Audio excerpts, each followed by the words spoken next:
everybody. I decided that I needed to do something with all the marbled paper that I've been making. So since I am repainting the kitchen cabinets, including the coffee buffet and the china cabinet, liquor cabinet thing, I figured I'd try a little experiment and use it on the top of the coffee buffet. So we know the deal. First we drink the coffee, or first I drink the coffee, then I make the things. But first, more coffee. Be right back. All right, so I am back. Actually today I have chocolate milk. I have the Promised Land Dairy Midnight Chocolate Milk, partially just because it's 3 and chocolate milk sounded better than coffee. So anyway, oh, let me get something out of the way real quick. You're gonna notice that I have this thing on my forefinger. No, the cats didn't attack me. No, there wasn't a horrible wood chipper accident. I actually have a skin picking problem, and I don't talk about it much because it's super embarrassing, actually. You know, if you know me on Facebook, you know, I talk about my depression all day long, twice on Sunday. Even if you don't want to hear it, I'm going to talk about my depression. This is a disorder that I don't talk about much. It's it depends on who you talk to. It's possibly an obsessive disorder. It's possibly has to do with body dysmorphia or whatever, but it is a compulsion. I have a really impossible time not picking at peeling skin, cuticles, hangnails, stuff like that. And like I said, it's pretty embarrassing because I'm a grown woman, and you know, I've been known to walk around with 10 band-aids on each, you know, a band-aid on each finger. So if you ever see that, that's what that is. You can always ask me about it. I'm totally willing to talk, but I just kind of wanted to get that out of the way because I don't know. I mean, I don't know how many people are gonna watch this. So anyway, all right. So you can see I've kind of got the paper laid out here. Trying to get an idea here. Okay, here we go. You can use almost any decoupage glue for this. I am doing a Titebond and water mixture, partially because this particular Titebond is waterproof, and I wanted that simply because of the amount of abuse that this buffet cabinet goes through. This is where our coffee maker sits and medication and stuff like that. So it's used just about every day. So I also have about half a cup of water. I don't entirely know how much I'm gonna need for this. So I'm just going to figure out what I did with my stirring chopstick. I have a thing for chopsticks. Alrighty, can we see here? Yes. All right, so I'm just gonna add about half and half. Maybe not quite that much. Whoop, I have a piece of dental. Oh, that's right, I was pulling stuff off the cabinet. So I'm just gonna mix it up. And the nice thing about the Titebond is that until it's dry, it is a water cleanup and it dries clear. So, you know, let's just add a little bit more. Okay, so I laid all this out earlier because I really wanted to get an idea of how it was gonna go. And it's a little hard to see this other end, and I'll kind of move the camera later, but it goes from pretty light and kind of delicate here over to a little bit stronger here. It is certainly colorful, so I really like that part about it.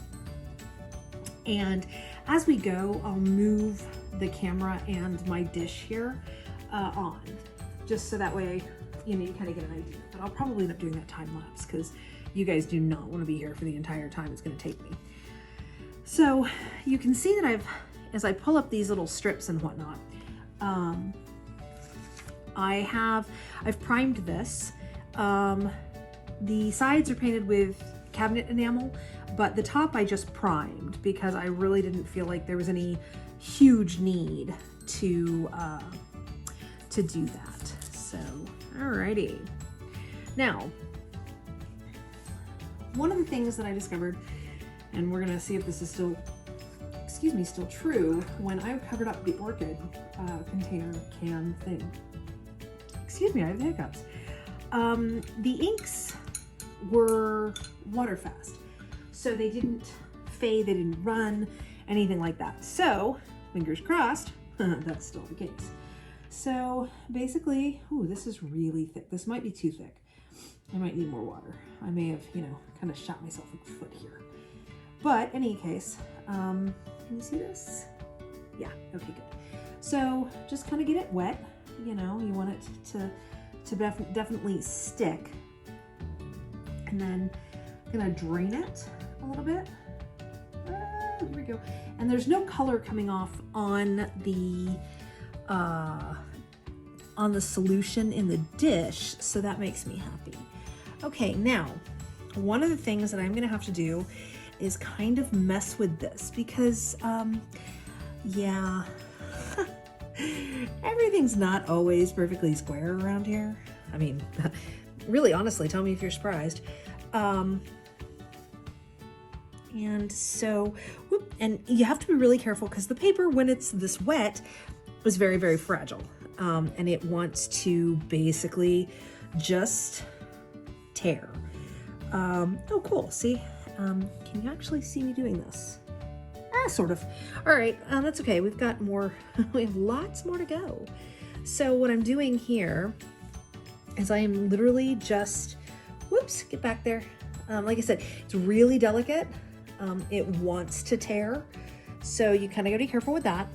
And I'm just going to smooth off some of this excess glue. Now, let's see, this one's next. So I've got this. And you know, I think I probably am gonna add a little bit of water to this as we go on, just because, holy cow. And then once all this is on and dry, what's gonna happen is I'll go over it with a poly varnish, just to, you know, ensure that everything is nice and waterproofed. Like I said, this this area gets a ton of abuse. It is, whoops, that was too far. This is another reason that, you know, we're kind of going slow, is because I actually have this too far over. You know, I kind of want to make it go sort of seamlessly between papers. It doesn't always work because, you know, I'm not perfect. But nope, that's too, seeing that now, that's too far this way. Anyway, so, you know, that's weird. Oh, okay, so see, I have a little glue ridge here from the bookbinding, because these books were all perfect bound, not traditionally. And I'm just gonna flick that off so that way I have to sweep it up later, because that's the way we roll.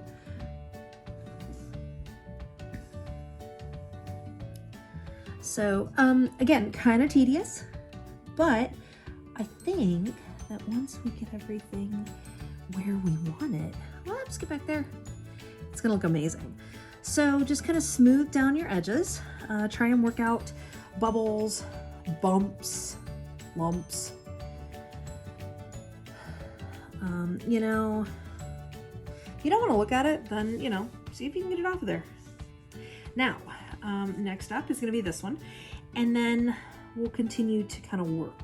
Now, one of the things that you could do if you wanted to, instead of using this soaking dish like I'm doing, is you could probably just brush it on, to be honest. Just, you know, get a little brush, a little sponge brush, and just do that.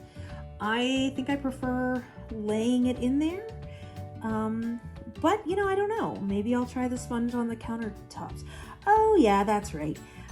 This is actually, the reason I'm saying that this is kind of a trial run is because if we like it enough, and right now I don't see any reason why we wouldn't, we're going to be using this for our countertops.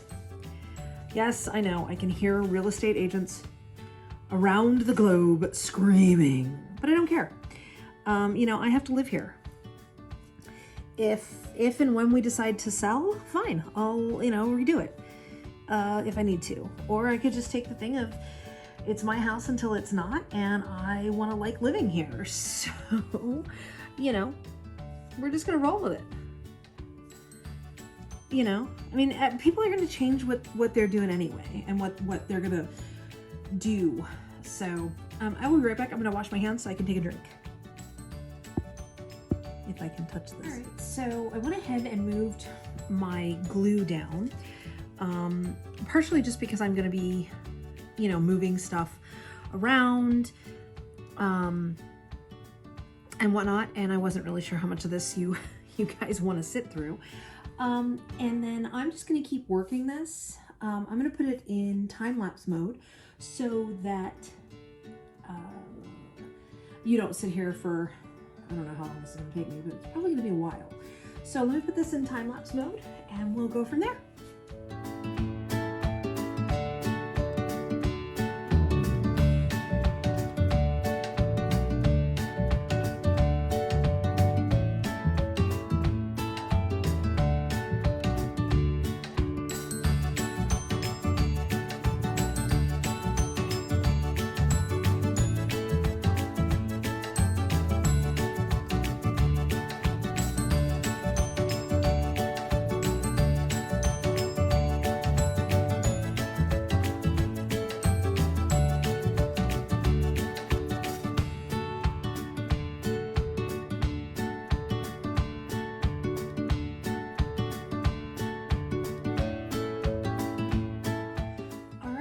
So I've got all the paper down. So far I really like it. The only thing I think that I'm going to do differently is watch out for my super duper straight lines. I've got a couple right here that I don't like. Everything else I think is good. I'm going to let it dry, and then I will go ahead and put the first coat of varnish on, and we'll look at it then. Anyway, you guys know the drill. Let me reach out and get my coffee. Sorry about that. Drink the coffee, or the chocolate milk in this case, see? And make the things. Talk to y'all later.